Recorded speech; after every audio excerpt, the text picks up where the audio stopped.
प्रबल खरा को दृष्टि रखी राज्यवासी को सतर्क कले मुख्य सचिव प्रदीप जेना।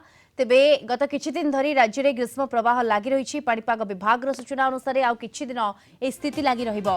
तेणु प्रबल खरा और गरम को दृष्टि रखी सकाळ 10 रु दिन 3टा मध्य घर अजथा न बाहर परामर्श देइछन्ते मुख्य सचिव। विशेषकर बाहर खरारे काम करने को बारण कर आवश्यक काम थिले घर बाहर को बाहर समय छता जोता सहित साथी पानी बोतल और मुंडे ओदा गामुछा पकाइबा परामर्श दि जाइछि। ग्रीष्म प्रभाव जनित असुस्थतार मुकाबला पई राज्यर समस्त डाक्तरखाना को सजग रखा जाइछि। जिलापाल मानक सहित आलोचना करी लोकंक मध्य सचेतन करने को निर्देश दैछन्ति मुख्य सचिव।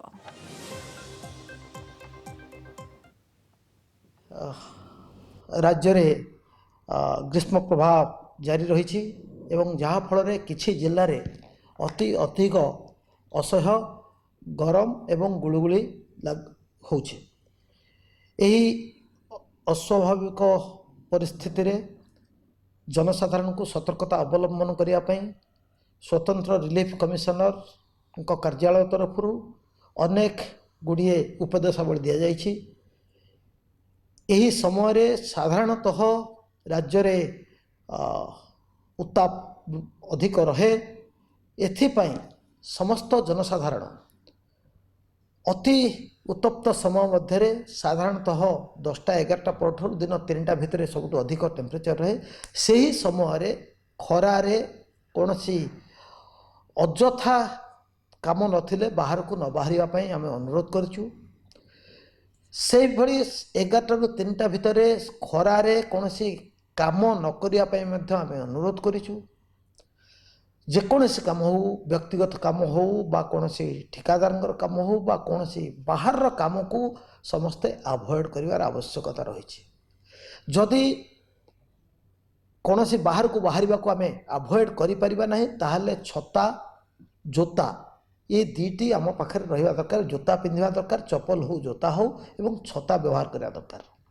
ता सहित सांगरे पानी बोतलटे धरिकी बुलिबा आवश्यक अच्छे।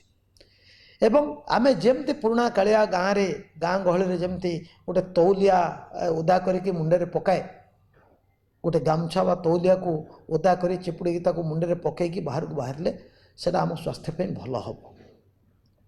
राज्य सरकार तरफ आम समस्त प्रकार चेष्टा करुचु अवेयरनेस जन सचेतन कार्यक्रम करा जाउछे। आज जिलापाल मान सहित अनेक जिलापाल मान सहित मु एबे बैठक करी वीडियो कॉन्फ्रेंसिंग करी समस्त आउ थे कहुई जे पब्लिक अवेयरनेस माइकिंग को बढ़ेबे। पब्लिक अवेयरनेस हेले लोक मैंने अजथा बाहर को बाहर नहीं, बाहर को बाहर सतर्कतामूलक पदक्षेप सहित बाहर। समस्त राज्यर समस्त डाक्तरखाना गुड़ी को प्रिपेयर कर रखाई। सेठी हीट कंडीशन स्ट्रेस कंडीशन जदि कहीं आसती बा सस्पेक्टेड केस आसती केमती ट्रीटमेंट करा जीवो ता संपर्क में समस्त सविशेष निर्देश आगु स्वास्थ्य विभाग देछि। गत किछि दिन भितर डाक्तर मान सहित आलोचना करा जाइछि एवं डाक्तरखाना गुड़ी को संपूर्ण भाव प्रस्तुत करके रखा जाइछि। जदि कौन क्षेत्र में कौन अघटन घटे बा कहीं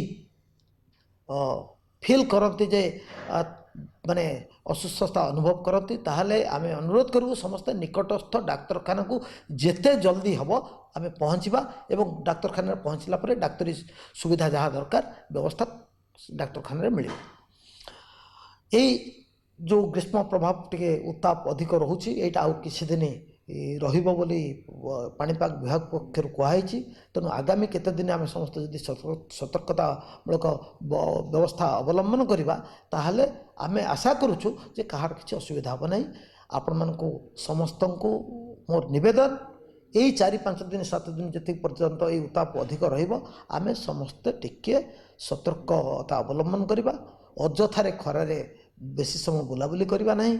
आउ युवक माने जो माने अछंती जो माने मोटरसाइकेल बुलुचंती गाड़ी रे बुलुचंती समस्त मध्य टिके सांगरे पानी सांगरे माने ओदा तौलिया हेलमेट इत्यादि रखिबे पिंधिबे। आउ श्रमिक माने उनको कहीं जमती खरारे काम न करैबा पे बाध्य करिवे नहीं कहीं। आउ श्रमिक माने मध्य निजे ये जो डायरेक्ट खरा पूरा खरारे 11टा रु 3टा भितर जो जेतबेले सबुठ अधिक ଟେମ୍ପରେଚର୍ ଥାଏ ସେହି ସମୟରେ ଖରାରେ କାମ କରିବେ ନାହିଁ।